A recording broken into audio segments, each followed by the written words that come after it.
Hey, this is Coach Mac with Authority Football. Today's video, we're going to talk about a question I get a lot lately, which is what's the right shotgun stance and which foot should we have back? And should we have the dominant foot back or the dominant foot forward? So let's take a look at the why behind it. We're going to do that in a sort of a dance step diagram format, looking at on the left foot back if we are looking at a right-handed quarterback. So everything we're going to assume is a right-handed quarterback. So left foot back or non-dominant foot back on the left side. And on the right side, we're going to look at what about the right foot back or the dominant foot back. Okay, so let's look at the one on the left first. And before we do, the punchline is, as you can see, just quickly, if you look at all these steps, which I'll break down more in a minute, we have a 3-step drop and an odd number of steps when we do it with the non-dominant foot back, the left foot back. And we have an even number of steps when we have our dominant foot back, and we have the left foot up. Okay, so use your imagination here as we look through these dance steps and stay with me. But I'm going to move over here. So this is our center right here as that square, and then these are the feet of our quarterback, right? That's the left foot and that is the right foot, and we're doing a bird's eye view look here. And obviously the right foot is in red, so step number 1 is here. Step number 2 with the left foot is crossed over there, and step number 3, the plant and trigger foot, is right there. Okay, so that's what the diagram means. So let's take a look at the values here. Okay, so when we have the left foot back, the important thing to know is we're in the odd step footwork family. Okay, so we're going to throw things on 1-step drop, 3-step drop, 5-step drop, right? Which translates to the most familiar and common, footwork patterns that you're going to see and that most kids are familiar with and most offenses are familiar with, and so forth. So it translates from under center to gun better this way. You don't have to do anything different. The other thing is it gets the shoulder perpendicular downfield during the drop. So if quickly I look at a bird's eye view of our quarterback's shoulders and his helmet, right there, this being his left shoulder. When he goes to drop and push that right foot back this direction, he ends up getting perpendicular to his shoulder perpendicular to the line of scrimmage, right? And he ends up getting that shoulder pointed down the middle of the field. And the value here is, his eyes are down the middle of the field too, is if he's going to set and throw this direction, his shoulder only has to come that many degrees. And if he's going to set and throw that direction, his shoulder only has to come that many degrees. In theory, no more than 90 degrees of a turn at a time. So it makes it equally easy to throw to the left or the right without having to, overcompensate the degree of that angle and so forth. So this is more common. This is more traditional. This is more comfortable usually with quarterbacks, right? So where are we seeing more of the other footwork, and where's it coming from, and what are the values and the benefits of doing it?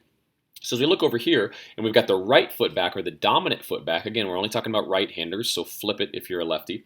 Now we're talking about being in the even step footwork family, because we are stepping with the non-dominant foot first. As you can see, the left foot is pushing back, so it's left foot first, then right foot, then left foot, then right foot. It's going to be 4 steps or 2 steps or 6 steps in order to throw off of the dominant foot every single time. Okay, so the difference is ultimately we're adding time most likely, right? So instead of a 3-step drop, we're actually throwing on a 4-step drop. That 4th step takes a little bit more time. Now, let's talk about why anyone would do that. Let's get the right tool here. It's more advanced pro-style footwork to do this. You're not really seeing this other than coaches copycatting what they're seeing Tom Brady do. You're not seeing this for any particular reason at lower levels of football. This is an advanced pro-style quarterback. It's a relatively new evolution you're seeing in the last couple of years, and you're barely seeing it from a few select quarterbacks. It's not even NFL-wide. And it's actually a resurgence of an old school technique, which is basically a back pedal. So when you're in this, it's pretty much a back pedal, or maybe you're going to get a skip step, which is kind of like a kick slide, where you are going to push off of the left foot and try to kick slide the right foot back.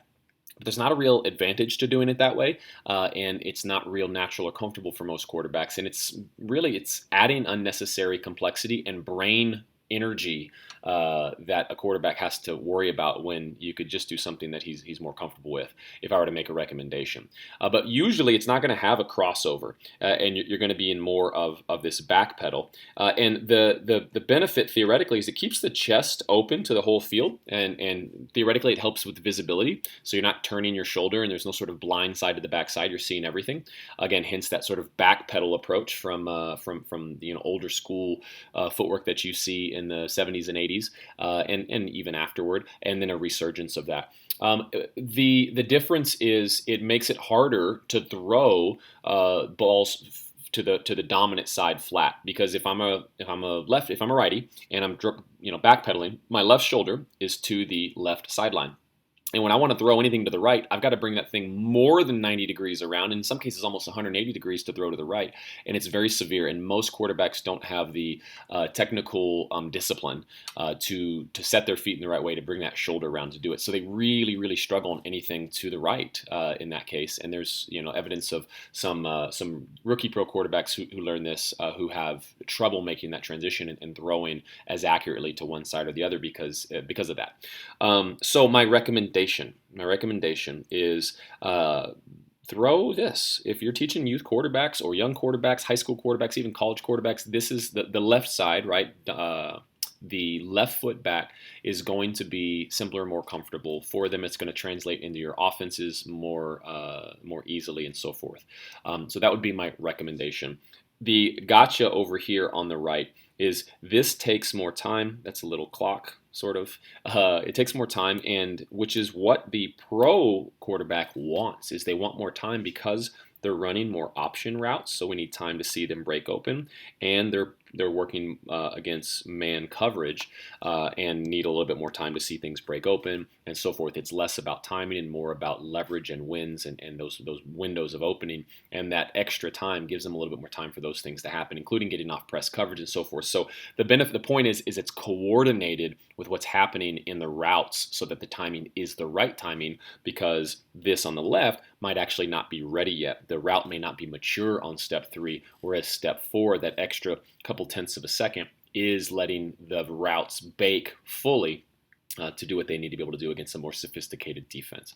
All right, pretty technical video here today, but hopefully that's valuable. And again, if you're just looking for an answer, do this on the left, unless you're coaching Tom Brady there on the right, or somebody like him. But hopefully that's helpful and gives you some why behind it. And then, of course, you can do what makes the most sense and ultimately allows your quarterback to throw on time and on target. That's all we're working for. So it's not a right answer. It's just what gives him the best advantage to be successful.